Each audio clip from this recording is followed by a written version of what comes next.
My name is Elliot Crane. I'm 46, a financial advisor living in Charleston, South Carolina. That night, I was sitting in my home office. The window was cracked just enough to let the night air drift in through the oak trees out back. It was 11:39 p.m. On my laptop screen was an email from Lauren, my wife of 12 years. No subject line. Just one sentence in the body. I've moved the inheritance into a personal account. It's safer this way. No hi, no name, no explanation. Just a done deal. Attached was a blurry photo, taken from the side. She was on a hotel balcony with a salt and pepper-haired man. I didn't recognize him, but something about the way she leaned in, the way their wine glasses almost touched, made my stomach go quiet. It wasn't the first time I'd seen that silhouette. A few weeks earlier, I'd spotted a similar figure in the background of one of her retreat photos, just far enough to be dismissed. But now, I couldn't.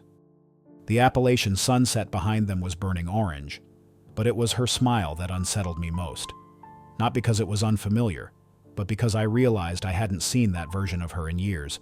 Free, certain, like someone who'd already moved on. I closed my laptop, not in a rush, not shaking. Just calmly folded it shut. Then I walked downstairs, poured myself a glass of bourbon Elijah Craig, the one I usually save for special occasions. Not because tonight was special, but because I knew something had just ended. I leaned on the counter, looking out the kitchen window at the backyard. The patio bricks I laid, every one of them, that first summer we moved in.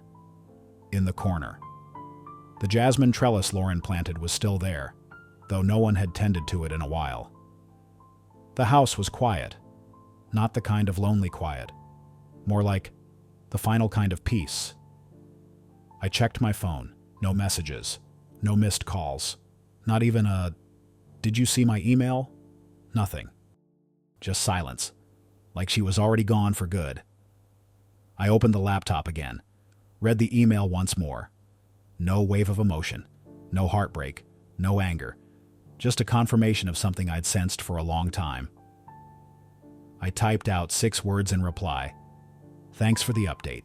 Take care." Then I hit send. I finished my bourbon, rinsed the glass, put it back in its spot, walked upstairs, turned out the light, and laid down on our king-size bed, only one side of it showing signs of use now. And that night, for the first time in months, I slept easy. Some things. Only those who've lived through it will understand. If this story touched something in you, leave a like, hit subscribe, and if you've ever stayed silent after finding out the truth, I'd like to hear your story. I met Lauren nearly 15 years ago at an investment seminar in Atlanta. She was working in marketing for a rising natural skincare brand, and I was in the middle of pivoting, moving from portfolio management to being an independent advisor. I was done building wealth for other people. It was time to do something for myself. Lauren showed up like a warm breeze, the kind of person who could get a whole room to listen without ever raising her voice. She had this energy, this clarity, and a strange kind of conviction in things like alignment and healing through intentional spaces. I didn't really buy into any of that, but I believed in the way she looked at me when she talked about it. We started dating a few months later. Things moved fast. Fast enough that a few of my friends warned me I was gambling. But to me, it felt like I was finally catching up with the moment. We got married 2 years after we met. A small riverside wedding. She didn't want a traditional gown. I didn't care what she wore as long as it was her. We bought an old craftsman home in Charleston, down in south of Broad. It was this worn-down house full of trees and birdsong. I fixed everything myself: the porch, the old wooden fence, even the failing electrical system. She picked out the paint colors, rugs, handmade decor. "Home is energy," she told me once. Right after hanging a mandala print in the living room. "People can feel it." I didn't quite believe it, but I felt safe. "We never had kids," Lauren used to say. "The business is my baby." She opened a tiny store that sold essential oils, home goods, and organic stuff. Then a second store, then a third. I never asked why we didn't have children. I figured if she really wanted them, she'd say something. The early years were good. She traveled a lot for work. I worked remotely, on weekends. We'd sit out on the porch with a bottle of wine. Back then. I thought we had it all: freedom, respect, no cages. Then my mother passed away. She left me $640 everything she'd saved over decades of investing in stocks and bonds from the companies where she'd once worked as an in-house accountant. No fancy vacations, no designer bags. She lived simply, almost frugally, but never once let me go without anything I truly needed. My mom was a single mother. She had me at 26. After walking away from a short, unsafe marriage, all she had back then was an old car, a full-time job, and a little boy who needed constant care. But she never complained, never told me how my dad left. She was my first proof that kindness was real, even when money was tight. She still made monthly donations to a church fund for single moms.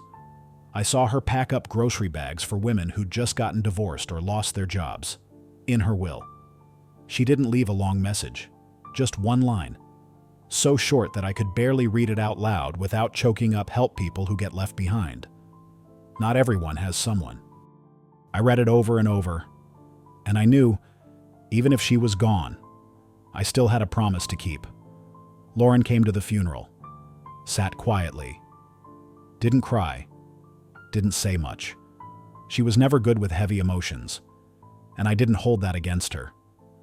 But after the funeral, she started bringing up the inheritance. Not all at once, just little comments here and there. Your mom probably wanted us to use the money for something real. If we opened another location, that money could help with the cash flow. Isn't it a waste to just let it sit there? I nodded, but I never gave her a straight answer. What I did do was follow the one lesson my mother drilled into me: protect the future by preparing for what nobody sees coming. I moved all the money into a dual trust, triple locked, with an independent attorney overseeing it. Nothing could be withdrawn without legal verification and a justified reason. Lauren didn't know, and I had no plans to tell her. Maybe that was when I started to stop believing. At first, I thought it was just a phase. People change with time. No one keeps the same spark they had at 30 forever. But then, little things started falling out of sync, like one instrument in an orchestra suddenly playing offbeat while the rest just kept going like nothing happened. Lauren started being away more. The reasons were always there: supplier retreats, mindfulness workshops, community building programs for female entrepreneurs. What used to be 3-day trips became 5. One time she was gone nearly 2 weeks in Asheville. Another time it was an extended retreat in Sedona. I didn't ask questions. Lauren had always needed her space. What made me start paying attention wasn't how often she was gone, it was what she stopped bringing back. No more little gifts, no more stories about new markets or people she met. Just silence. And her phone always face down. One Friday night, I noticed her phone buzzing nonstop while she was in the shower. A text popped up on the lock screen. The contact wasn't saved. It read, "Thinking of last night. Still can't stop smiling." I didn't open it, didn't dig further. Just stared at it for a moment, then unplugged my headphones and went back to work. I'm not the kind of guy who checks messages or installs trackers. In my line of work, the biggest losses come from reacting too fast. I don't rush. One Tuesday afternoon, I called to see if she wanted to grab dinner. She said she was at a mentoring session with her founder group. An hour later, I got an email from the bank. Someone had attempted to access one of my secondary investment accounts, the kind I never shared the login for. I opened the dashboard. The access attempt came from an IP address in Asheville. They couldn't get past the security layers, but the system logged everything. The username they tried was a slightly altered guess, probably pieced together from old documents. I called Catherine, the estate attorney, and gave her a quick heads up. "We've got someone poking the wall," she replied. "I'll lock down the soft ports and enable full tracking." I didn't confront Lauren. Not yet. I wanted to see how far she'd take it. A week later, I noticed a new file had been added to our shared cloud folder labeled Home Reno Ideas. Lauren had once mentioned redoing the living room in some kind of desert Zen style. I didn't object. I opened the folder and carefully clicked through the files. One Excel sheet stood out: design budget, phase 2. But it didn't have any paint swatches or furniture pics. Instead, there was a screenshot of my financial dashboard, specifically the one tied to my inheritance. She had seen me open it once, nearly a year ago, when I was sending a copy of the authorization letter to Catherine. I didn't think she'd remember the layout, but she hadn't just remembered, she had taken a photo. Below it was a PDF breakdown of fund allocations, an old draft I thought I'd deleted. Apparently, it had been backed up somewhere, maybe to a cloud folder I'd forgotten about. Lauren always said she wasn't tech savvy, but clearly, she understood enough. There was another spreadsheet. At the top it said, projected transfer. 18% fee assumed. The number below matched my inheritance almost exactly, minus the early withdrawal fee she must have expected. That was when it hit me. She wasn't just thinking about taking the money. She had a plan, a calculated, step-by-step plan. What sat with me the longest after seeing all that wasn't the betrayal. It was the confidence, the quiet certainty that I'd never notice. She thought that account was still fully exposed. She had no idea I'd moved everything into a locked trust months ago, one that required dual authentication and third-party legal review to even open. A few weeks earlier, sensing something was off, I created a decoy account. Same interface, same dashboard look, fake balance. I left it right next to the real one. If someone snooped, they'd take the bait. Lauren did exactly that. I logged into the tracking system and pulled the last 72 hours of data. There were 3 failed login attempts, all from Asheville. The username was 1 letter off. They tried using my birthday, my mother's name, even the old security question. What was your first pet's name? All wrong. The system locked them out and recorded every detail, down to the GPS coordinates. I forwarded everything to Catherine that day. With a short note attached, she took the bait. I sat at my desk for a long while, just looking at the screen. I didn't feel much. Not anger, not sadness, not betrayal. Just one quiet thought. She thought she was 2 steps ahead. But the whole time, she was walking through a script I'd already written. I didn't say anything to Lauren after reading those files. No confrontation, no accusations, no dramatic reveal.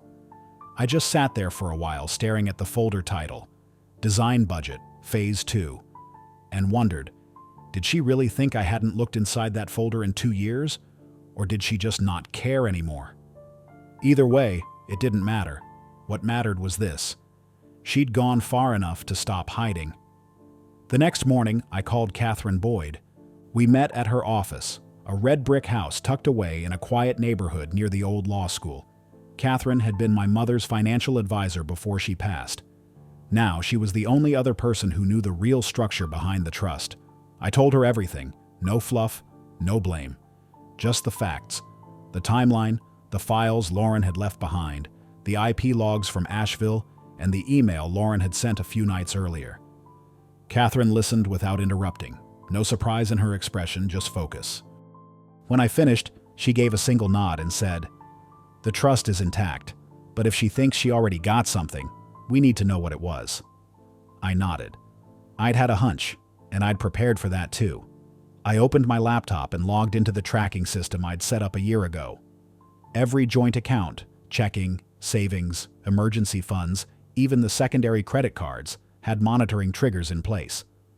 Over the last 3 weeks, there had been a pattern of small withdrawals, not enough to raise red flags on their own, spread out, always under the review threshold. But they all pointed to the same destination: a personal account in North Carolina under Lauren's name. Total amount withdrawn, $112,000. I printed the full statements, highlighted every transaction, and slid the papers across the table to Catherine. She looked through them briefly, then said, "Enough for financial misconduct." And then some. That afternoon, I called Dean Rutledge, a divorce attorney I'd met once at a colleague's retirement party. He wasn't flashy, didn't pick fights, but the guy didn't miss details. I sent him everything: the email, the dashboard screenshots, the Excel files, the bank statements, the access logs. He didn't ask why I wasn't angry. He just said, "She's just triggered the strongest clause Georgia allows, divorce on grounds of financial fraud." I signed the power of attorney paperwork that same day. Everything was filed within 48 hours. Lauren had no idea she was still on retreat. According to the Instagram page of her brand, it was a week of reconnection and inner alignment in the Black Balsam Mountains. One post showed her meditating beneath a waterfall with the caption, "Letting go of all that no longer serves me." I looked at the photo, put my phone down, turned back to my laptop. A pop-up flashed across the screen. Failed access attempt. Trust account 04. IP address traced to Asheville, North Carolina. Third time that week. I forwarded the log to Catherine. She replied almost instantly, "Send it to Dean. We've got everything." 2 days after the meeting with Catherine, I got a message from Lauren. The first text came mid-morning. It wasn't flowery or polite, just a single line asking if I'd read her email. I didn't reply right away. Instead, I got up from my desk, made a cup of coffee, and leaned against the kitchen counter, staring out into the backyard. The late summer air carried that dry, expectant stillness like everything was holding its breath. A few leaves had started to fall across the patio I'd once laid by hand, brick by brick, during our first summer in this house. When I finally checked my phone again, I replied with a single word. Yes. A few minutes later, another message came in. "Is that all you're going to say?" I didn't answer. About an hour later, my phone rang. Her name showed up on the screen, still saved the way it had always been. I let it ring. She left a voicemail. Her voice was even, but there was something underneath it, a slight tremble, the kind that slips through when someone's trying too hard to stay calm while the ground shifts beneath them. I didn't listen to it. I just sat back down and opened Dean's latest email. The divorce draft was ready. Everything was cleanly outlined: the house, which had been in my name before the marriage, the trust, which had never been commingled, the $112,000 withdrawal, fully documented. I added one short note before sending it back, requesting a confidentiality clause and full repayment of the misused funds. It felt less like closing a chapter and more like adjusting a portfolio structured, detached, necessary. That night, Catherine texted me. The system sent a formal security warning to the last attempted login email. She'll see it. I asked her to resend the message. There was nothing dramatic about the wording, but just enough to make anyone with something to hide start to worry. We've recorded multiple unauthorized attempts to access a protected trust fund using incomplete or inaccurate identification. All activity has been logged and flagged for legal review. For security reasons, the system has been locked pending verification. The next morning, I got an email from Lauren's personal account. The subject line sounded half plea, half veiled warning. "There's no need to make this messy." She said she'd spoken to a mediator, suggested we handle it maturely, that we didn't need lawyers, that the finances could be worked out peacefully. I didn't respond. I forwarded it to Dean. He replied within the hour. Standard panic behavior. She's trying to reframe herself as the one in control. 3 days later, Dean got a formal letter from Lauren's new attorney, a seasoned name in Charleston divorce law. The offer was soft. Lauren wouldn't ask for the house, wouldn't touch the trust, but she also wouldn't return the money. We sat in Dean's office, going through it line by line. I didn't say much, just pointed at the paragraph and asked, "So she gets to keep $100,000 because she's tired of being married?" Dean nodded slightly. "It's what you offer when you know you've got nothing left. But think maybe you can still bluff for crumbs." I told him to reject it. No negotiation. I asked him to send the full package: bank statements, dashboard screenshots, Asheville IP logs, the documents from Catherine. Dean just flipped through the folder, signed the bottom of the page, and handed it off to his assistant.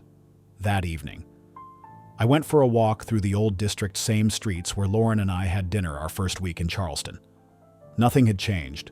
The lights were still warm, the sidewalks uneven, the restaurant still there. I didn't go in, just stood across the street for a while, then turned around and headed home. When I got back, I turned on the kitchen light, poured a glass of water, and looked at my phone on the counter. A new message. How can you be so cold? I didn't answer. Just turned the phone face down and sat in the quiet. Silence isn't coldness. It's just what's left when there's nothing more to explain. No anger. No need to argue. Just the calm of walking away at the right time. In the game, she thought she was winning. I'd already cleared the board before she ever made her first move. I never hired a private investigator, never installed a tracker. I just did what I've always done for over 20 years in my career, read the data. And data doesn't lie. Dean sent me the printed reconciliation reports from the bank's internal system. Every line was clearly marked transaction details, recipient names, branch codes. A series of transfers had started about 8 months ago, moving money from our joint account to a separate account solely under Lauren's name. Opened at a small credit union in North Carolina. She never mentioned opening that account. I never asked, but the registered address made me pause an apartment in Asheville, just a few blocks from the retreat center she frequented. The apartment wasn't in her name, but the leaseholder's last name was Wilcox. I didn't know anyone named Wilcox, but the state public records did. 30 seconds after searching the property records database, I had the full name Grant Wilcox, a small-time construction business owner in Asheville, known for renovation work on boutique wellness centers around the area. His company's website listed Luna Botanicals Lauren's brand as one of their strategic partners. I went back to Lauren's Instagram. There was a photo taken from a rooftop tilted sunset light, a glass of red wine resting near her hand. I saved the image and pulled the GPS metadata. The coordinates matched the building where Grant Wilcox leased his apartment. I didn't feel the need to dig further. It was enough. She hadn't just wanted to leave me, she had already left a long time ago. The retreats, the talk about recharging energy, the repeated lines about needing space to breathe, they were just temporary screens, giving her more time to build a separate life, a life without me, but still using my money. Catherine sent me a report from the trust fund's monitoring system. Over the past 3 months, there had been 6 unauthorized access attempts, 3 from Asheville, 2 from a device previously connected to our home Wi-Fi, and 1 from a location in Nashville. All failed, all logged in detail. What Lauren didn't know was that every attempt triggered a near real-time alert sent directly to me. Dean called me that night. He said Lauren's attorney, Aaron Colby, had finally issued a formal response. They wanted to reopen negotiations. The reason cited was a misunderstanding regarding the scope of divisible assets. The phrasing was careful. That kind of language shows up when someone knows they were wrong but still wants to save face. I told Dean to send everything access logs, the Asheville apartment information, the bank transfers, the screenshots of the financial dashboard, and the spreadsheet Lauren had once saved in our shared folder with her withdrawal estimates. I wasn't expecting Lauren to explain herself. I didn't need her to admit anything. What I needed was for her to understand that every move had already been calculated. She thought she was on a quiet escape route, but every step she took was within the path I'd left visible intentionally, not to catch her, to lead her exactly where I wanted her to end up. That night, I poured myself a light scotch, a bottle of Glendronach I had brought back from Scotland 4 years ago, meant to celebrate our 10th anniversary. An anniversary she skipped because she was too busy with a retreat. I set the glass down on the table, opened my laptop, and saw another email from Dean. The subject line was simple. Colby wants a meeting. Says her client is ready to settle. I rested my glass but didn't drink. There was no feeling of victory, just a quiet clarity that comes from watching everything fall into place. Not because of luck, but because I never lost sight of the big picture even when the person beside me thought I'd stopped caring. The meeting at the law office was supposed to be a standard divorce negotiation. Clean, civil, no drama. But everything shifted 2 days earlier when I submitted an extended file to the legal department of the bank that managed our joint accounts. In that letter, I included all the unauthorized access logs, the fund transfer records, and a complete money flow map tied to the apartment in Asheville rented under Grant Wilcox, Lauren's affair partner. I didn't make any requests. I just attached a short note. I trust your institution knows what to do when financial fraud at a systemic level is discovered. By the morning of the meeting, the tone had changed. Dean received an early call from Lauren's lawyer. No more bargaining, no more terms. Lauren had agreed to sign the divorce under all my conditions. No claim on property, no stake in the house, no access to the trust, and full repayment of the $112,000 taken from our joint account. In return, she wanted one thing: no lawsuit. But I'd never threatened to sue. It was the bank that had triggered its own internal investigation. It was the trust's security system that had flagged the risk. And it was Lauren's own documented actions that pushed this past the line of marital misconduct into a textbook case of personal financial fraud. She had no options left, only the chance to ask me not to push further. The day before the meeting, she left a voicemail. Her voice wasn't calm this time. There was urgency in it, maybe even a hint of desperation hidden under the usual effort to sound composed. She said she'd sign, said she'd return the money, said she wouldn't ask for anything, just pleaded with me not to escalate it. I didn't respond, but I showed up the next day, on time. Lauren came alone. No Aaron Colby, no files, just a thin envelope in her hand, a signed statement. Inside, she agreed to every condition: full financial restitution, no property claims, a complete confidentiality clause. She handed me the paper without saying a word. I looked her in the eye and saw someone standing on the edge of something she could no longer control. But this time, I didn't reach out to steady her. I just nodded and handed the paper to Dean for verification. The meeting ended in 15 minutes. No handshakes, no second glances, just silence. That afternoon, I left Dean's office and drove straight to the state's Financial Investigations Bureau. In my hand was a breakdown of the money trail between Lauren and Grant Wilcox, his apartment, the interbank transfers, and the unclear connection between his construction business and what looked like transitional investments. The signs of money laundering, or at the very least tax evasion and shadow funding, were there. I didn't press charges against Lauren. I kept my word. But Grant? He wasn't part of any agreement with me. I simply sent the documents to the right office. No notes, no requests. Just data, so they could see exactly what I had seen. 2 weeks later, I heard from a former colleague in the industry. The state's tax office had contacted Grant Wilcox. Several of his accounts were frozen. A few contracts were temporarily suspended pending a cash flow audit. A full investigation was launched, and not long after that, Grant disappeared. The Asheville apartment was vacated. Bank accounts closed. His company's website quietly removed all partnerships linked to Lauren. In an internal email I was forwarded, one of his employees wrote, "Grant's gone.